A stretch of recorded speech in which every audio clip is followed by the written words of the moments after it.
What's up, boxing fans? I'm gonna break down one more key technique I see a lot of fighters do, but they do it wrong, or a lot of coaches try to teach their fighters, but they teach it wrong. It's the Philly shell. It's one of the most hyped technique in boxing right now, but most fighters tend to do it wrongly, or they tend to overexert it. With that being said, they're putting too much pressure and they're putting too much into it. It's a simple technique. It doesn't require a lot. All it needs is good hand position and good movement of the shoulders. I'm gonna go ahead and break that down for you. I'm gonna show you the right way how to do it. A little bit about the Philly shell, a little bit about the history. The Philly shell was invented in Philly from fighters that were basically gym warriors, but they did not turn pro. But they had the ability. They couldn't get boxing out of their system. They had the ability to do boxing, but their cardio wasn't the best because they were always mixed up with it between work, and also they were always mixed up between family, so they could not pursue their boxing career. What they actually did when they were in gym war, as soon as they get tired, they would start to take a stand like this. And this is how the technique came from, the Philly shell. New Jersey is also a big part of it. That's a little bit of history where the Philly shell came from. So first and foremost, when you're doing the Philly shell, it's not like this. I see a lot of fighters doing this, or a lot of coaches doing this. This is not the Philly shell.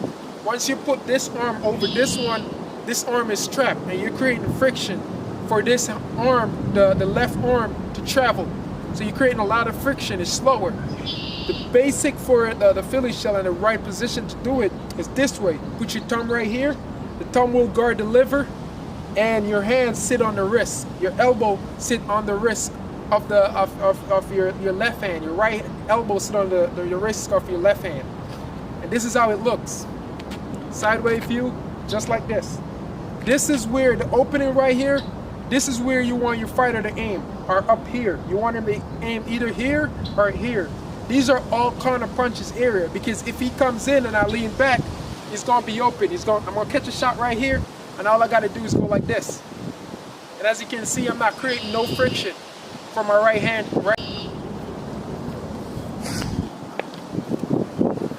Also, guys, when you're doing the Philly shell, if you overexert the shoulders, you will find yourself in big problems, such as this.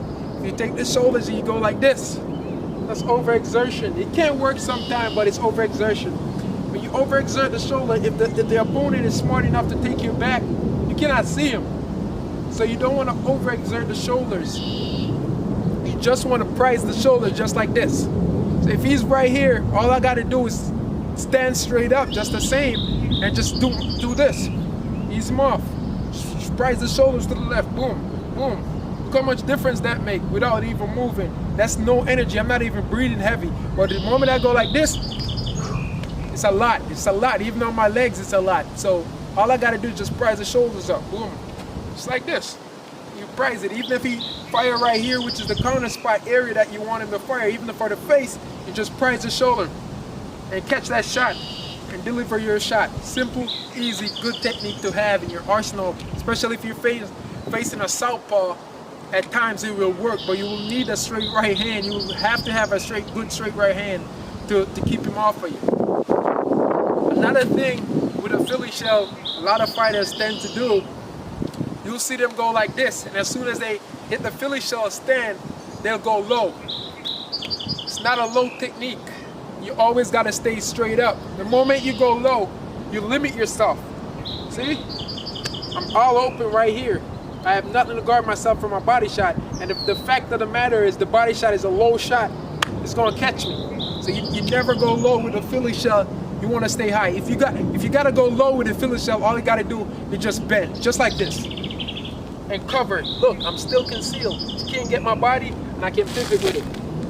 You'll see Floyd do this a lot against, I think it's Oscar De La Hoya. When De La Hoya came in, and one man, Marcus, when they came in on him, he go like this, and then as soon as they go for the left hook, he dips again, and then take a pivot, and he's gone. That's how you want to do it, guys. That's how you want to be. You want to be evasive, and at the same time, You want to have that upper body strength to let them feel as if, listen, you're the bigger man. This is a defensive corner position. The best thing about the Philly shell is you don't overexert yourself.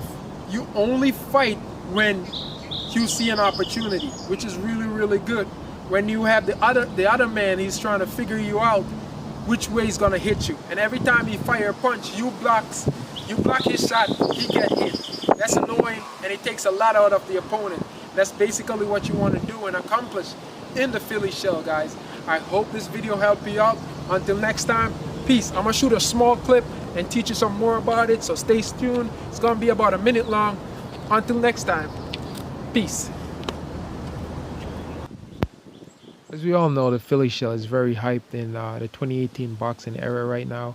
A lot of fighters use the Philly shell. It's a very good technique to have, especially if you're facing a southpaw. You know, if you're facing a southpaw jab is like no other. You know, their jabs are very precise, and that right hook to the body, because they lead with their right hand. So their right hook to the bodies, you know, is just so vicious, because, you know, they always be stepping on the outside of your foot. For some reason, you know, they always got that step on your lead foot. They step outside of it and then come around to the body. You can watch Errol Spence do this a lot, where he'll just step on the outside of the opponent foot and then just sneak that right hand straight to the body, and it's very vicious. So it's good if you're a Philly shell fighter, you know, you drop that left hand, cover the body, and keep stepping to your right. Never step to your left. You step to the left, you're gonna walk into that, you know, that body shot. So step to your right, so even if it hits you, you take a lot of heat off of it. And at the same time, you're gonna punch, you know, drive that straight right, straight down the pipe when you step into the right. If they don't have a crazy left hand, which most of them don't, you know, you're pretty much good to go. You know, you can use that right hand, bait them in, and then, you know, you pump that straight right down the pipe, you know, get them off of you real quick. You know, that's pretty much the poison for a southpaw. And you'll see, if you want a good fight on this, Zab Judah versus Floyd, and you'll see what I'm talking about. Hit the subscribe button, hit the bell icon for all my new subscribers, and stay tuned, keep boxing. Until next time, peace.